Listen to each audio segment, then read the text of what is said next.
O elenco do Flamengo ele é forte, mas ele não é o melhor elenco nem do Flamengo da era rica. Porque o melhor elenco do Flamengo da era rica, pra mim, é também o melhor elenco do século XXI. Que é melhor que o 2019, que, repito, foi apontado por muita gente como o melhor time brasileiro do século XXI, que você pode discordar ou não, mas em todas as listas ele vai estar lá. Então, assim, esse elenco ele tem equilíbrio, ele tem força, ele tem grife, ele tem tudo. Opções, ele tem absolutamente tudo. O Flamengo de agora claramente tem alguns abismos. Por exemplo, o Pulgar não tem um reserva à altura. Ah, mas o Alan. Ah, mas eu não sei quem. Não dá pra forçar a barra, né? Fala, nação rubro-negra! Sejam todos muito bem-vindos, galera. Nesse vídeo você vai acompanhar o pessoal ali da TNT Sport fazendo algumas avaliações sobre os elencos do Flamengo do último século. Inclusive, eles chegaram a falar sobre esse elenco de 2024 e pontuaram algumas carências. Galera, esse vídeo tá bem legal, tenho certeza que você vai gostar bastante, assista até o final para você não perder absolutamente nada, tá? Vou deixar aí os créditos pra galera da TNT Sport, o link deles está aqui na descrição desse vídeo. Sem mais delongas, vamos acompanhar como foi essa avaliação. Eles falaram que o Flamengo tem o melhor elenco do século, né? Vamos ver aí como foi. Solta aí, produção!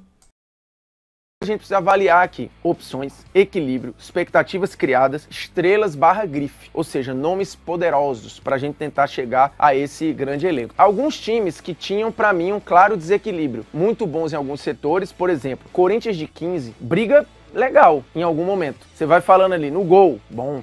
Laterais e defesa, muito bom. Meio campo, sacanagem. O meio campo daquele Corinthians, pegando volantes e meias, é um negócio de maluco. Uma loucura, loucura. E com caras jogando muita coisa, né? Elias, Renato Augusto. Meu irmão, o time era bizarro, bizarro. O setor de meio campo era loucura. Tanto que o Tite tem ali, em clubes, o trabalho até agora mais refinado, na minha visão. Então o Corinthians de 15, ele era muito bom. Só que ele contou com a recuperação em algum momento do Wagner Love. O ataque não era essas picas todas, tinha claramente uma diferença do ataque pro meio campo e outros setores ali, até alguns desequilíbrios, se você comparar algumas laterais e tal, uma rodagem de zagueiros, mas alguns muito promissores já ali, talvez até pouco usados pelo Tite, mas o Corinthians de 15 é um bom exemplo de grandes grifes, ótimas opções até, a chegada de novos talentos, porém, para mim, um claro desequilíbrio em alguns setores. Assim como o Corinthians de 2005 e o Santos de 2004. São Paulo. O São Paulo é um caso particular, porque o São Paulo ele tem várias opções aqui que a gente podia escolher. O São Paulo de 2005, o de 2007, o de 2008. Eu, particularmente, acho o de 8 e o de 5 melhores. O de 7, ele é muito bom, mas eu acho o de 8 muito parecido com o de 7, só que melhorado. Chegou o Adriano, tem outras figuras aí. E, de novo, é o elenco que basicamente inicia a temporada e cria as expectativas para o restante do ano. Porque muitos elencos aqui começaram de um jeito e terminaram de outro. Isso, inclusive, pode estar acontecendo neste momento da temporada. Vai ter muito elenco que vai começar de um jeito e vai terminar de outra forma. Mas, num geral, a gente precisa levar isso em consideração. E tente, mais uma vez, desassociar. Ah, mas o time tal foi o time que eu preferi ver jogar. Ok, o time titular podia ser absurdo. O elenco podia não ser. E a avaliação aqui é mostrar quem tinha mais opções para fazer um negócio fantástico. Alguns fizeram, outros não fizeram. Então, os São Paulos, eu acho que o de 5 e o de 8 eram muito fortes, mas o de 5 era brincadeira também, né? Olhando pro gol até o ataque, cara, era muita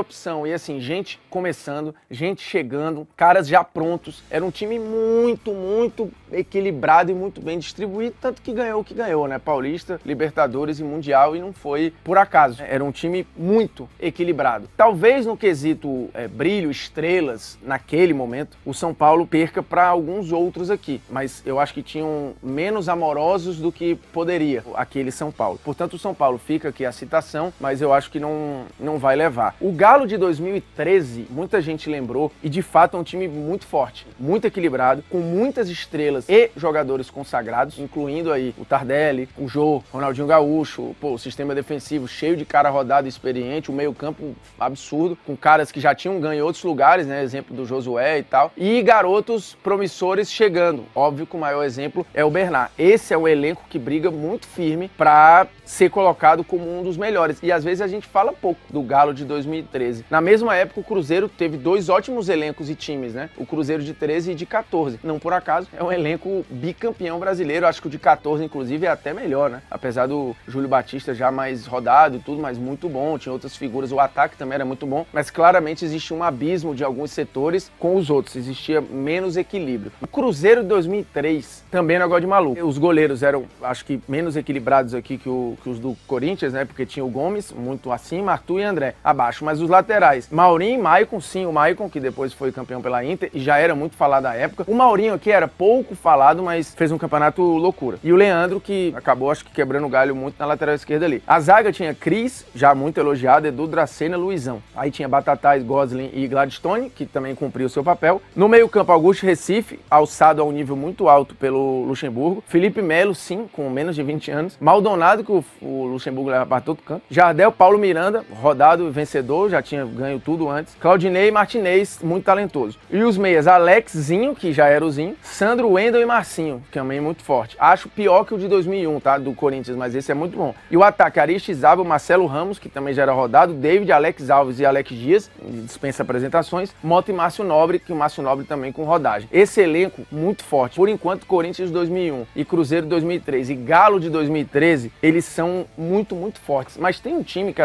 e deu resultado e que quando foi formado, eu fiquei olhando ali, tinham 32 jogadores e basicamente nenhum ruim. E era muita gente fora da curva, hein? Isso sem contar que pegou caras do River já robustos e prontos pra jogar, pô, cara de seleção chilena. O Galo de 21. O Galo de 21 é maluquice, né? Porque traz o Hulk, e aí tem, porra, Nacho, Vargas, e fora os outros que já estavam absolutamente prontos. Muita força, muitas peças, pouco desequilíbrio, poucas brechas e no final funcionou, mas aqui é só um bônus, né? Eu vou citar um que tem muita gente falando agora e vou logo falar porque que não vai levar, tá? Que é o Flamengo de agora, de 24. O Flamengo de agora claramente tem alguns abismos. Por exemplo, o Pulgar não tem um reserva à altura. Ah, mas o Alan. Ah, mas eu não sei quem. Não dá pra forçar a barra, né? Tá o Pulgar um nível e abismo. Os zagueiros, há uma questão. Tá chegando agora eu ou não, o Léo Ortiz, tá? Mas no momento você tem o Fabrício Bruno e Léo Pereira em outro nível. O Davi Luiz de agora, que tem grife, não é a mesma coisa. As laterais claramente são um problema e o gol. Tá o Rossi aí, mas é zero convencimento. Então o elenco do Flamengo ele é forte, mas ele não é o melhor elenco nem do Flamengo da era rica. Porque o melhor elenco do Flamengo da era rica, pra mim, é também o melhor elenco do século XXI, que é o Flamengo de 2020. E aí eu vou explicar por quê. O Flamengo de 2020 ele tem toda a base de um time já pronto, vencedor e considerado o melhor time brasileiro do século XXI e ficou todo mundo lá praticamente, à exceção do Pablo Mari que foi embora. Praticamente todo mundo começa o ano. Só que o ano ainda começa chegando Michael, disputado por todo mundo, Pedro, que dispensa apresentações,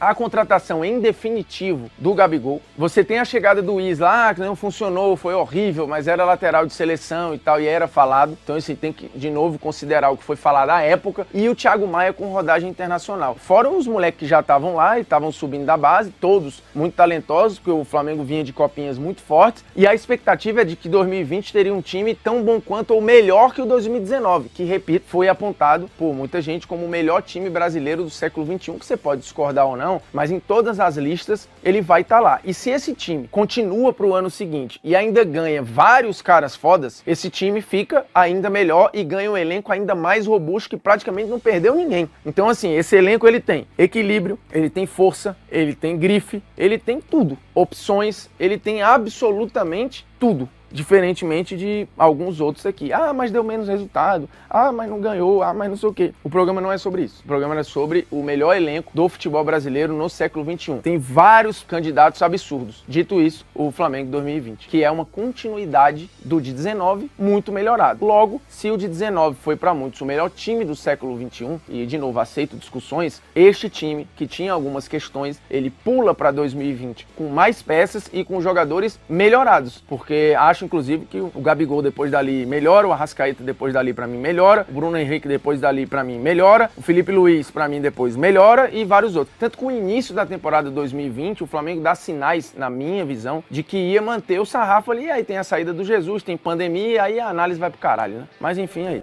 Então tá aí, né? Queria ouvir você que tá aqui. E aí, na sua opinião, entre todos esses times que você, né, ouviu aí a galera da TNT falar, quem você acha, né?